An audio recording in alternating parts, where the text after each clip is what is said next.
సంతోష్ కుమార్ ఘనాపాటి గారు, గోవిందసేవ సత్యభామ, కరుణాకర్ సుగ్గున, లలిత్ కుమారు, శ్రీలక్ష్మి, శివప్రసాదు, భవానీ, ప్రసాదు వీళ్ళందరూ కూడా ప్రాణాలకి తెగించి భౌతిక దాడులను ఎదుర్కొంటూ మన హిందూ ధర్మాన్ని ఇతర మతాల నుంచి కాపాడుకోవడానికి విశ్వ ప్రయత్నం చేస్తూ నానా తంటాలు పడుతున్నారు.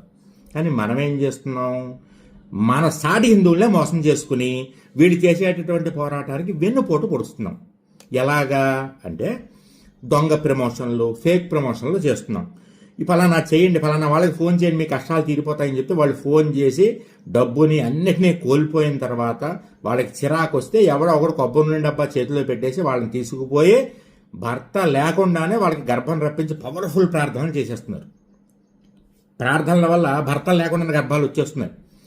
అలాగా మన వాళ్ళ చేతిలోనే మోసపోయి ఇతరుల చేతిలో పడి లైంగిక దోపిడీకి, ఆర్థిక దోపిడీకి, సామాజిక దోపిడీకి గురవుతున్నారు. నాకు అప్పుడప్పుడు అనిపిస్తూ ఉంటుంది, ఈ ఫేక్ ప్రమోషన్లు, ఫేక్ ఆస్ట్రాలజీ ప్రమోషన్లు చేసేవాళ్ళు అసలు చదువుకున్నారా? లెక్కలు వచ్చా?